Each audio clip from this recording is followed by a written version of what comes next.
thought about making this video for a very long time. Game of Thrones was one of my favorite shows. I was obsessed with its story.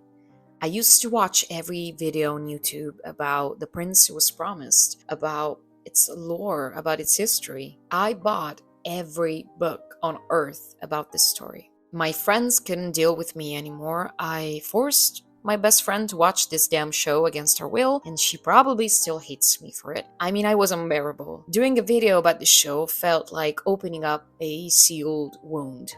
Not a healed one, but a sealed one. But now it's open, so let's just go for it. Welcome to my channel and welcome to Echoes from the Past, where I look back at movies or shows that for one reason or another stuck with me through time. In today's episode, we're going to dive deep into Game of Thrones. I want to look at the good and bad sides of this journey and reflect on its legacy, but most importantly, I want to look at the role of death in this story. If you want to join me on this ride, just know it's gonna be a tough one for me.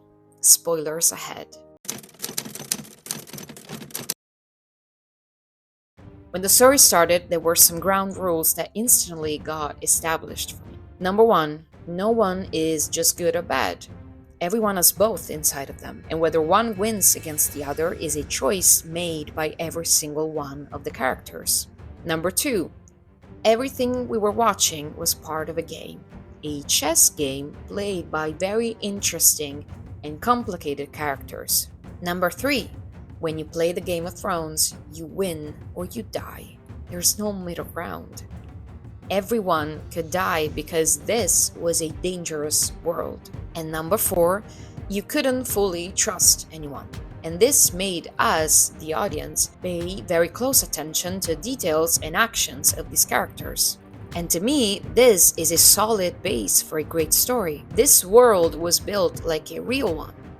In this world, every choice that was made brought consequences. Everyone knew that by not marrying the Frey daughter, Robb Stark was going to end up dead. It felt bad because we all loved and cherished him, but part of his character was his good heart. He was raised in a family where he experienced the love of his parents, and in the end, he chose love over a political marriage, and he paid the price. Joffrey met his death because of his actions.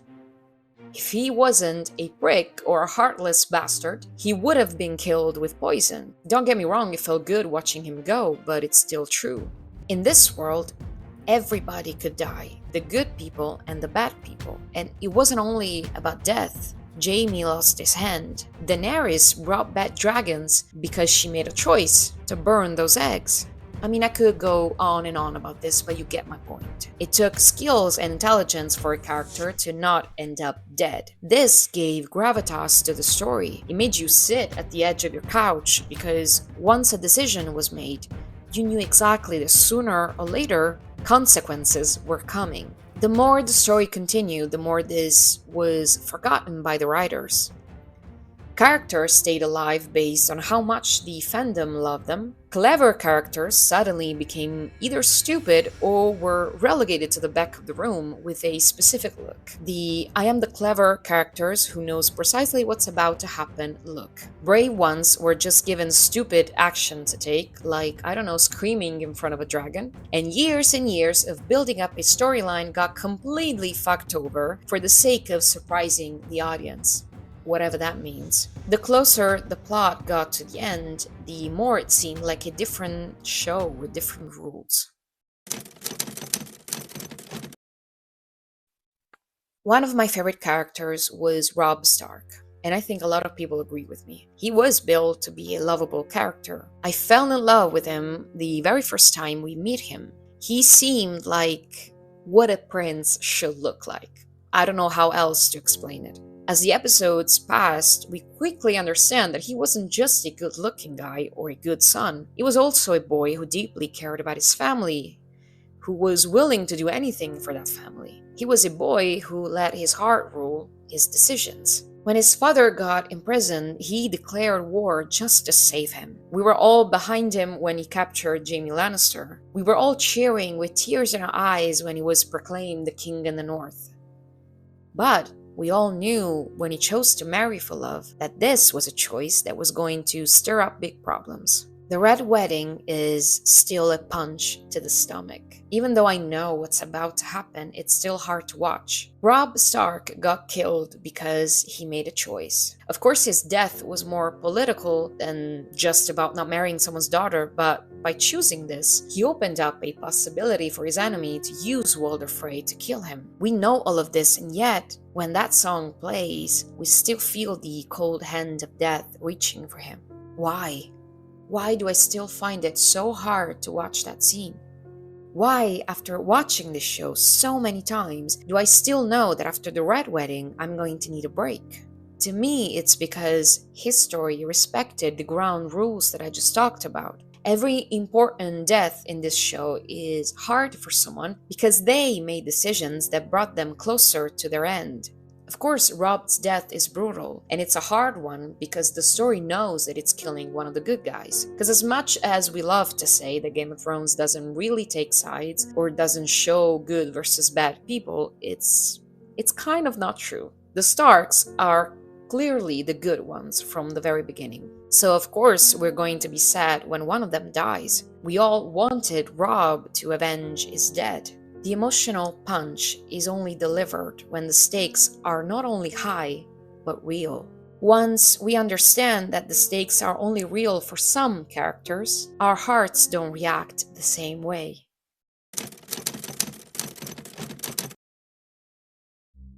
We can say that in this world, the threat of being killed, abused, used, or really anything bad you can imagine comes from everyone. You can never fully trust who's next to you. But all of this looks so stupid when you look up at the wall. Death is always around in the show, always there and present to remind everyone that all men must die. But death takes center stage up there in the north.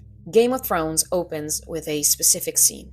Before we see King's Landing, Winterfell, Ned Stark or Daenerys, we see that behind the walls something is happening. And there is a reason why this is the very first thing we see. The White Walkers, the Night King and the Army of the Dead are the real threat of this whole story. It's a silent but constant throughout the whole show. Winter is coming, and in the winter, creatures appear from the north. The snow never lives, and the White Walkers come down. This should have been the final battle. Winter should have lasted at least one season. We've been told that winter is coming for 7 seasons. The old Nan told stories about the harsh and difficult world during winter, a moment when the dead come back to life and the sun doesn't really shine, or when it does, it can't even melt the ice. What a waste of storyline. I remember vividly the scene during the Battle of Hardhome, when Jon and the Night's Watch run away from the Army of the Dead because they just can't beat them. Jon, a very experienced warrior, has a battle not with the Night King, with just a White Walker, and almost end up dead. They have to run away or they are just not going to survive. While they're running, Jon looks back and sees the Night King while he calmly raises his arms and brings the dead back to life. He doesn't chase them, he doesn't try to do anything. To the Night's Watch, it's a threat. But to us, the audience, is a promise. They're coming, and the only chance humans have is to stick together and fight them. When I imagine the long night, the final battle between death itself and the living, I imagine something that will make the audience shiver with fear, like we did in that moment. I imagine that Bran's storyline and Jon's would have been like pieces of a puzzle. That everything that happened in the story, from the death of Jon Snow to Daenerys bringing back the dragons, was all part of a big plan. That all of this were nature's answers to fight back, to try to give the humans any kind of hope. That Jon and Bran's story will probably meet their ends here. That this was the reason why Jon was brought back from the dead, because his story wasn't done, because he was the prince who was promised. We all know what happened instead. Everything was dealt in one episode, because I guess to them it was more important who sat on the Iron Throne. What remains after all these years? What is Game of Thrones' legacy? I genuinely don't know. People still talk about Breaking Bad. They still talk about Lost.